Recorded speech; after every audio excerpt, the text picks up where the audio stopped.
Hello friends, news 24 sports के YouTube live और Facebook page पर आपका बहुत बहुत स्वागत है। मैं हूं प्रदीप सहगल और मेरे साथ हैं टीम इंडिया के दो पूर्व क्रिकेटर। एक तरफ हैं पूर्व सिलेक्टर और पूर्व क्रिकेटर रहे शरणदीप सिंह जी, तो दूसरी तरफ है पूर्व तेज गेंदबाज रहे वीआरवी सिंह जी। तो चलिए आज शुरू करते हैं। चेन्नई सुपर किंग्स आईपीएल की चैंपियन बन गई। चौथी बार महेंद्र सिंह धोनी ने ये ट्रॉफी उठाई। शरणदीप पाजी, जिस तरीके से हम देख रहे हैं चेन्नई सुपर किंग्स पिछला साल काफी खराब रहा था, प्लेऑफ तक नहीं पहुंचे थे, लेकिन इस टीम ने इस साल ये ट्रॉफी जीतकर दिखा दिया है कि ये कंसिस्टेंट परफॉर्मर हैं और आईपीएल के सबसे जबरदस्त टीमों में से एक है टीम। बिल्कुल, देखिए, और उससे बड़ी चीज होती है कि पैनिक नहीं मचाते। कुछ बहुत ज्यादा चेंजेस इनकी टीम में हमने देखी नहीं हुई। लास्ट सीजन कितना भी खराब गया, कुछ सीनियर प्लेयर थे उनको उन्होंने नहीं खिलाया, बट जो डोमेस्टिक प्लेयर इनके पास थे, जो अच्छे प्लेयर है, उनके साथ हो गए। एक तो अच्छी बाइंग्स भी इन्होंने अच्छी की, लेकिन वो खेलने को नहीं देखी। हालांकि के गौतम थे, अच्छे ओपनर थे, वो टूर्नामेंट में खेलते दिखे नहीं हमें। ठीक, क्योंकि मोइन अली आपके पास थे और आपको वो एक बैटिंग ऑप्शन मिल जाता मोइन के साथ। ये गेम ही सारा ऑलराउंडर्स का है, तो उसी वजह से जो बैलेंस है वो टीम बनती है ना, तो किसको कहाँ खिलाना है वो आपको पता होता है। आपको हर वो महेंद्र सिंह धोनी को पता है कि ओपनर्स हैं, एक यंग लड़के को लाके ट्राई किया, अच्छे किए तो उसके साथ ही कैरी ऑन किया। कोई बड़ा प्लेयर नहीं लेके आए ओपनिंग में कि फैफ के साथ एक बड़ा प्लेयर खिलाया जाए कि जो आके प्रेशर उतारे। वो ऋतुराज गायकवाड़ ने किया, क्योंकि कॉन्फिडेंस महेंद्र सिंह धोनी ने अपने डोमेस्टिक प्लेयरों में दिखाया। फिर उसके बाद रायना, ठीक है कि नहीं चले, फिटनेस नहीं है, सारा साल क्रिकेट नहीं खेलते, बाहर बैठे, आपके लिए रॉबिन उत्तपा है। रॉबिन उत्तपा ने चिप इन किया, क्यों? रॉबिन उत्तपा डोमेस्टिक क्रिकेट खेलता है, सारा साल क्रिकेट खेलता है, तो इसलिए वो गेम फिटनेस में रहता है। तो ये आईपीएल का स्टैंडर्ड है। जो प्लेयर अगर ये कहे कि मैं सारा साल कुछ नहीं करता हूँ और सीधा आईपीएल आगे खेल रहा हूँ, तो फिर उसका चलना थोड़ा सा मुश्किल हो जाता है। चले तो धोनी भी नहीं है, लेकिन कप्तान थे, वो दिमाग था उनके पास, उनका दिमाग चल रहा था। वही दिमाग के चलते चलते कल देखो उन्होंने ट्रॉफी भी उठा ली। बिल्कुल बिल्कुल, ट्रॉफी उठाई है और ये भी प्रूव कर दिया है कि ये टीम जो है आईपीएल की सबसे बेहतरीन टीमों में से एक है। ये कमबैक करना जानते हैं। लेकिन वीआरवी पाजी, जो हम बात कर रहे थे कि बड़े मैचेस खेलने का एक्सपीरियंस नहीं है केकेआर को, कल वो पूरी तरह से दिखाई दिया। जी बिल्कुल दिखाई भी दिया। और जैसे पाजी ने बात बोली कि हम शुरू से बात करते हैं मेंटल स्ट्रेंथ और देखिए स्ट्रैटेजी जिस तरीके धोनी बनाते हैं वो देखिए कल भी दिखी। और बैटर कैप्टन देखिए बैटर फील्ड में दिखा जिस तरीके से उन्होंने प्लेयरों से गेंदबाजी करवाई। तो देखिए बल्लेबाजी तो काफी उम्दा की थी सीएसके ने, पर जैसे ही बढ़िया स्टार्ट मिला था केकेआर को, जैसे शुभमन और उन्होंने अय्यर ने बढ़िया बल्लेबाजी की थी। और देखिए साथ के साथ जैसे ही शार्दुल ने 2 विकेट निकाली एक ओवर में आके, उसके बाद जैसे उन्होंने उन पर धावा बोला एक तरीके ये कह सकते हैं कि उनकी फिर उन्हें उठने नहीं दिया। पर जैसे केकेआर की बात मैं करूंगा, देखो केकेआर के पास सब कुछ है, मतलब बढ़िया गेंदबाजी थी, सब बल्लेबाजी थी, पर बड़े मैच का बड़ा प्रेशर। और हमेशा बोलते हैं छोटे छोटे क्षण होते हैं, वो जो टीम जीतती है वही बड़े मैच जीतती है। तो उनके पास बल्लेबाजी बढ़िया थी। पर मैं फिर आऊंगा, देखिए मेरे ख्याल से तो मेरे को ऐसा लग रहा था कि शिवम मावी को ही मॉर्गन से पहले चले जाना चाहिए था। जिस तरीके की मॉर्गन की बल्लेबाजी है, तो वो तो मेरे ख्याल से वो दिनेश कार्तिक जिस तरीके से वो बल्लेबाजी दोनों ने की पूरे all through the world T20 IPL, तो मेरे ख्याल से कहीं पर तो लग ही नहीं रहा था कि फॉर्म में भी हैं। और त्रिपाठी का इंजर्ड होना वो बहुत बड़ा झटका था, जहां पर उनकी हैमस्ट्रिंग फटी, इंजर्ड हुए। उसके बाद उनको पता नहीं था हम किस बल्लेबाज को ऊपर भेज दिए, नारायण को पहले भेज दिया अपने से। मेरे ख्याल से कहीं ना कहीं मॉर्गन ने अपने वीकनेस भी कल शो की कि उनके पास कोई जवाब नहीं था त्रिपाठी के इंजर्ड होने के बाद। देखिए बड़ा मैच था, बड़ा प्रेशर था, आप क्यों नहीं बल्लेबाजी करने दे? ड्रेसिंग रूम में तो कभी किसी ने रन बनाए नहीं, ना कभी किसी की फॉर्म आई है। अब बीच में बल्लेबाजी करने जाते हैं, फ्लॉप तो वैसे ही हो रहे हैं। अब क्यों नहीं एक रिस्क लेते, बीइंग अ कैप्टन ऑनरशिप लें, जाके अटैक करने की कोशिश करें। तो उन्होंने वो भी करने की कोशिश की कि दिनेश कार्तिक और उन दोनों की मैं बात जरूर कर रहा था। ये 2 खिलाड़ी सबसे ज्यादा वीक लिंक थे केकेआर में।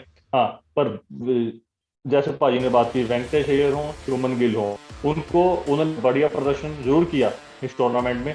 पर कहीं ना कहीं देखिए एक्सपीरियंस की कमी थी। वहीं धोनी की टीम के पास सबके कई सारे खिलाड़ी थे, कहीं ना कहीं सब ने ही फाइनल प्लेऑफ्स में एक्सपीरियंस को झेला हुआ है।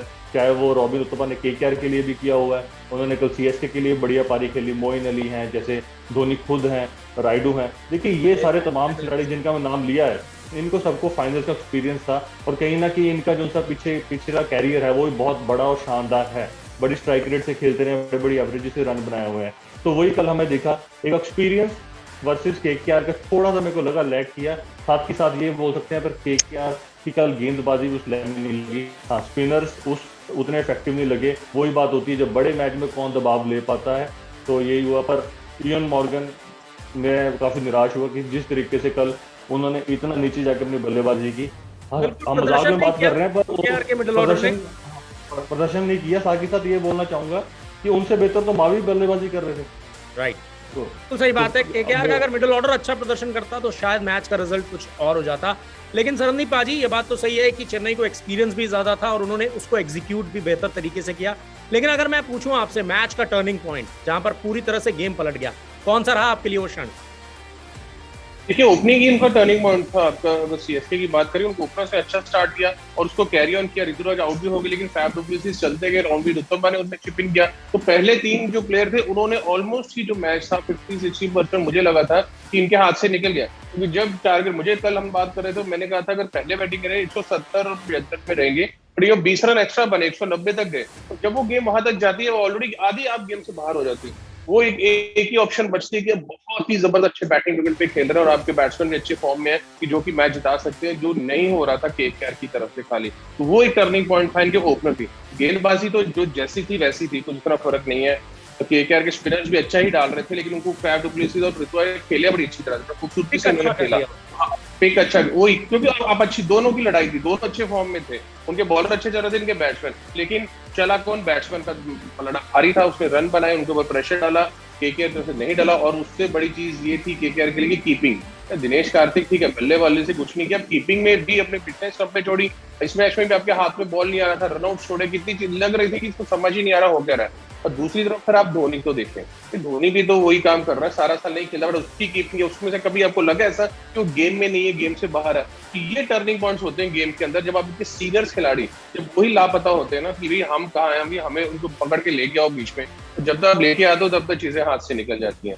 आपके यंगस्टर डोमेस्टिक खिलाड़ी ने आपको फाइनल तक पहुंचाया, सेकंड हाफ में आगे Venkatesh Iyer two good of performances, लेकिन अभी उतना एक्सपीरियंस नहीं था उसमें। क्योंकि जब जो शॉट मार के आउट हुआ, वो शॉट आप देखें फैफ डु प्लेसिस ने नहीं मारी, वो रॉबिन उत्तपा ने ऐसा नहीं खेला, या ऋतुराज ने खेला। क्यों? तो वेंकटेश अय्यर रणजी ट्रॉफी की जो बड़ा फॉर्मेट होता है ना, डेज गेम, वो नहीं खेलते, सिर्फ व्हाइट बॉल क्रिकेट खेलते। जो व्हाइट बॉल क्रिकेट से पिकअप नहीं होती है कि हाँ यार 50-55 बन गए, बॉडी थकने लगी है, टूटने लगी, चल यार एक मार खा लो। तो सर्कल में तो अपने मारे गए गैप में, तो फील्ड खुल जाती है ना, फिर गेम बनती है, फिर आपको गेम प्लान करनी पड़ती है, अकॉर्डिंग टू ओवर स्कोरबोर्ड देख के खेलना पड़ता है कि हाँ ठीक जा रहा है, 8 की एवरेज निकल रही है, एक्स्ट्रा कुछ करने की जरूरत नहीं है। तो वहां पे वो चीजें उनको अभी सीखने की जरूरत, आने वाले समय में डेफिनेटली सीखेंगे। तो लेकिन क्या तारीफ जितनी भी मैंने आपको टर्निंग पॉइंट, वो महेंद्र सिंह धोनी और उनके बल्लेबाज तो है ही। बिल्कुल, यहाँ पर ये सीखना पड़ेगा वेंकटेश अय्यर को कि पावर प्ले में तो आप बड़े हिट्स लगा सकते हैं, लेकिन जब फील्ड खुल जाती है तो आपको ग्राउंड शॉट्स का सहारा लेना होता है, स्ट्राइक रोटेट करनी होती है। लेकिन वीआरवी पाजी, अगर हम देखें जिस तरीके से ओपनिंग रही केकेआर की, एक समय तो ऐसा लग रहा था कि केकेआर बड़े इजीली इस मैच को फिनिश कर देगा। जी जी बिल्कुल लग रहा था, क्योंकि दोनों काफी बढ़िया बल्लेबाजी कर रहे थे। जैसे पाजी ने वेंकटेश की बात की और साथ में शुभमन की बात करूंगा, वही बात होती है जब आप 6 ओवर में जब सर्कल के दरमियान खेलते हैं, तब तो आपके पास काफी ऑप्शन शॉट के लिए होते हैं, काफी जगह होती है, दोनों का फील्डर सिर्फ 2 ही बार होते हैं। पर देखिए जैसे ही सर्कल खुलता है तो कब कैसे रोटेशन ऑफ स्ट्राइक करें, जैसे अभी आपने बात की, तो वही चीज है, वही सीखने वाली चीज है दोनों बल्लेबाजों के लिए। साथ ही साथ इनकी किस्मत भी साथ दे रही थी, धोनी से भी एक कैच छूटा, साथ ही साथ आपने देखा होगा कैमरा पे भी बॉल तार पे लग के नीचे है शुभमन की, उससे भी थोड़ी उनकी इनिंग, पर ये उनका फायदा नहीं उठा पाए। क्यों? क्योंकि एक बात थी कि एक्सपीरियंस की बात थी। देखिए दोनों यंग खिलाड़ी हैं, जरूर यहाँ सीखेंगे जरूर, पर बल्लेबाजी उन्होंने बढ़िया की। पर फिर भी मैं बोलूंगा कि उस जैसन को स्टार्ट मिला तो थोड़ा सा फाइट और करना चाहिए। जिस तरीके से गिव अप किया शार्दुल के, क्योंकि मेरे ख्याल से ये भी टर्निंग पॉइंट था कि जब शार्दुल ने वेंकटेश अय्यर और साथ के साथ राणा को आउट किया एक ओवर में, वो भी एक टर्निंग पॉइंट एक ओवर में 2 आउट किए। तो देखिए ये ऐसे क्षण होते हैं जो यंगस्टर खिलाड़ी होते हैं, डोमेस्टिक खिलाड़ी होते हैं, इनको जीतना चाहिए, यहाँ से ही आप बड़े प्लेयर बनेंगे। पर फिर भी मैं कहूँगा इन्होंने काफी अच्छी बड़ी बल्लेबाजी की बीइंग ओपनर, पर मिडिल ऑर्डर ने उसको कैरी ऑन नहीं किया। कल साफ देखा कि मिडिल ऑर्डर के पास कोई जवाब नहीं था। मैं जैसे पाजी ने बात की, मैं पहले भी दिनेश कार्तिक के बारे में बोलता रहा हूँ, विकेट कीपिंग नहीं हो रही, वो सिर्फ एक ही काम किया उन्होंने थ्रू आउट द आईपीएल, वो जो सा टाइम ब्रेक होता है 2.5 मिनट का, सिर्फ उसमें सलाह देते हैं। ना वो कीपिंग अच्छी की, ना बल्लेबाजी अच्छी की, ना इयन मॉर्गन और उनका दोनों का पूरा फ्लॉप आईपीएल गया यहाँ पर यूएई में। तो मेरे ख्याल से खामियाजा भुगतना पड़ा। तो मेरे ख्याल से अब यंगस्टर्स परफॉर्म जरूर करें, पर सीनियर की सपोर्ट साथ में चाहिए, जो बिल्कुल नहीं दिखी जितने भी तमाम इनका मिडिल ऑर्डर था। और शाकिब उल हसन कल मिडिल ऑर्डर में आए, पर उनको भी रविंद्र जडेजा ने देखा होगा 1 ओवर में 2 चलते किए, तो कहीं ना कहीं कमर तोड़ के रखी कल केकेआर की सीएसके ने। बिल्कुल, यहाँ पर ये देखिए जिस तरह से कहा है वीआरवी पाजी ने कि आपको यंगस्टर्स को सपोर्ट चाहिए होता है सीनियर प्लेयर्स का, लेकिन आईपीएल जो है उसको यंगस्टर्स के लिए ही माना जाता है कि यंगस्टर अपना दम दिखाते हैं और अपना नाम कमाते हैं। तो सरनदीप पाजी, आप पूर्व सेलेक्टर भी रहे हैं, अगर हम फाइंड्स की बात करें इस आईपीएल में, तो अगर मैं आपसे पूछूं कि 5 फाइंड्स कौन सी रहेंगी आपके हिसाब से? देखिए वेंकटेश अय्यर एक ही ऐसा एक आपको दिखा अभी तक कि जिसने अच्छा प्रदर्शन किया कि जो आगे जाकर अच्छा कर सकता है।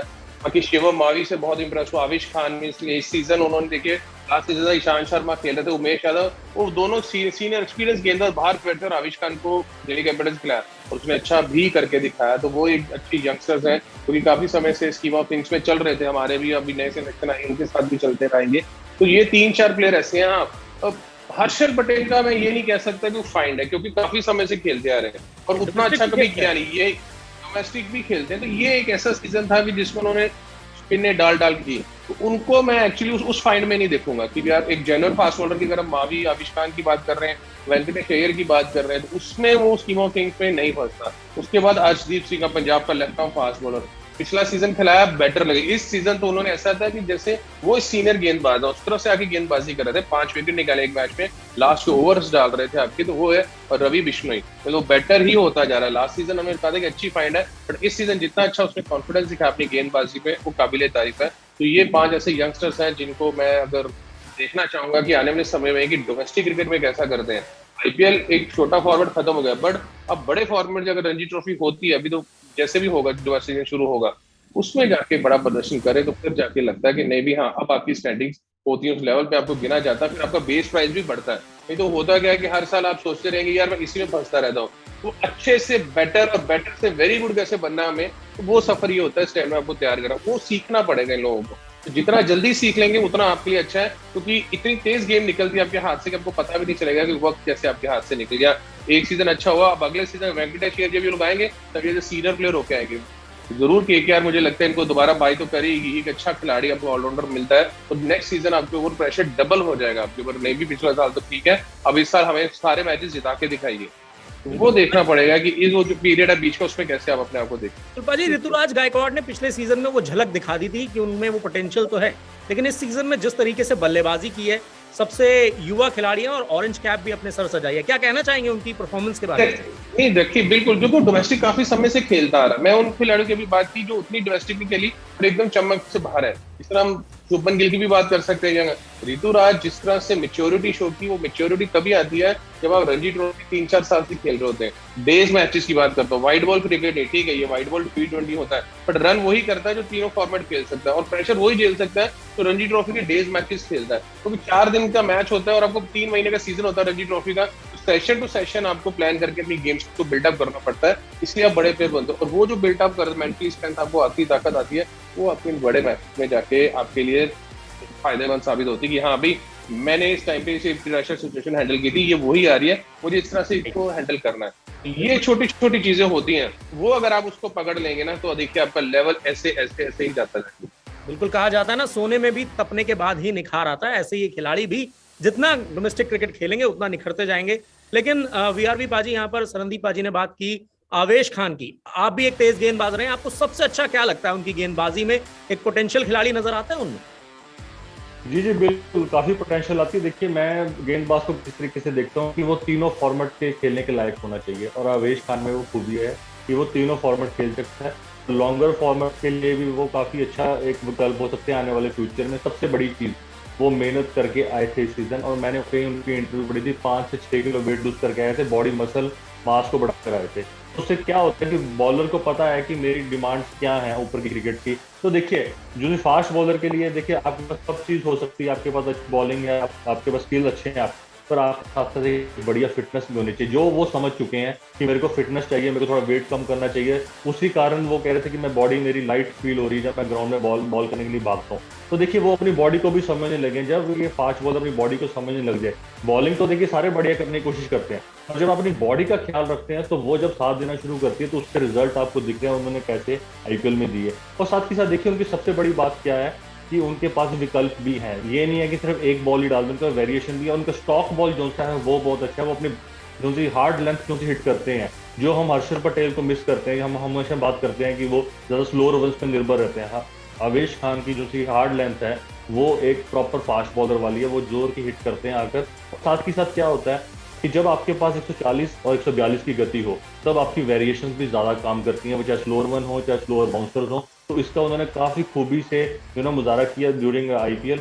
और साथ के साथ देखिए जैसे पाजी ने बात की यही जरूर कि मैं बोलूंगा कि चाहे अर्शदीप सिंह है, चाहे कार्तिक त्यागी हैं, चाहे हर्षल पटेल, हम बोलेंगे जरूर उनका नाम भी, क्योंकि अभी तो भारत नहीं खेले, भारत के लिए नहीं खेले हैं, और जितने भी तमाम फास्ट बॉलर, उमरान मलिक हैं, इनको डोमेस्टिक सीजन एक बहुत बढ़िया तरीके से और बीसीसीआई की रेख देख में खेलना चाहिए, क्योंकि जितनी भी ये फास्ट बॉलिंग की नेक्स्ट जनरेशन आ रही है, तो मेरे को ये लगता है कि इनमें बहुत टैलेंट है। पर जैसे पाजी ने बात की, चाहे बल्लेबाज हो चाहे गेंदबाज हो, जब तक वो डोमेस्टिक सीजन में लाल बॉल से 300 ओवर नहीं डालेंगे, सीजन में 400 ओवर नहीं डालेंगे, तब तक उन्हें वो चालाकियां नहीं आएंगी। लॉन्गर फॉर्मेट में जितना खेलते रहेंगे, अपनी बॉलिंग को और समझते रहेंगे, अपनी बॉडी को और समझते रहेंगे, क्या रिक्वायरमेंट्स हैं, तो मेरे ख्याल से इन्हें और काम करने वाला है। हाँ, पर जरूर जो सी टीम मैनेजमेंट है भारत की, उनकी नज़र जरूर रहेगी अवेश खान जैसे फास्ट बॉलर्स पे। पहले भी जब सरनदीप जी सिलेक्टर थे उस टाइम पर भी इनकी नज़र थी, पर अब ये और बेहतर होकर आएंगे। अब मेरे ख्याल से जैसे जैसे खेलते रहेंगे तो मेरे ख्याल से प्रदर्शन का बढ़िया ही रहेगा, और उससे पता लगता है कि ये चाहे इनको 1 या 2 ओवर बैक में डाले, थोड़ा सा इनके अगेंस्ट गए, पर इससे भी इन्होंने बहुत सीखा होगा, क्योंकि आप वो प्रेशर को हैंडल करते हो तो आपको नेक्स्ट टाइम उस प्रेशर हैंडल करने के लिए कुछ ना कुछ अपनी नई रणनीति बना के आते हैं। तो ये भी इनके साथ बढ़िया हो रहा है कि इनके अर्ली कैरियर में ये मुश्किल स्थितियों से निकल रहे हैं। बिल्कुल, यहाँ पर देखिए निखार लाना जरूरी है, और जिस तरह से मैंने कहा, और यहाँ पर हमारे दोनों एक्सपर्ट्स का भी मानना है कि इन जो युवा खिलाड़ी हैं ये तभी और ज्यादा निखरेंगे जब ये डोमेस्टिक क्रिकेट खेलेंगे। हमने बात की चेन्नई सुपर किंग्स आईपीएल की सबसे सर्वश्रेष्ठ टीमों में से एक क्यों है, क्योंकि इस टीम के पास एक्सपीरियंस भी है और ये टीम जानती है कि अपने खिलाड़ियों को किस तरीके से अच्छे से यूज करना है, और वो दिखा भी हमें कल, जैसे फाइनल में महेंद्र सिंह धोनी ने इस्तेमाल किया अपने खिलाड़ियों को। इसके साथ ही साथ हमने ये भी बात की कि आईपीएल के फाइंड्स कौन कौन से हैं इस बार। हमने आवेश खान की बात की, ऋतुराज गायकवाड़ की बात की, और सबसे ज्यादा बात की वेंकटेश अय्यर की। उम्मीद है आपको हमारा ये शो जरूर पसंद आया होगा। थैंक यू सो मच आप सभी का हमारे साथ जुड़ने के लिए, और आप दोनों मेहमानों का भी हमारे साथ जुड़ने के लिए बहुत बहुत शुक्रिया। फिलहाल इस खास पेशकश में इतना ही, फिर मिलेंगे आपसे। Bye bye, take care. हर वीडियो मिलेगा न्यूज़ 24 स्पोर्ट्स पर। हम कंट्रोवर्सीज भी मिस नहीं करते, तो जुड़िए हमारे साथ और देखते रहिए न्यूज़ 24 स्पोर्ट्स।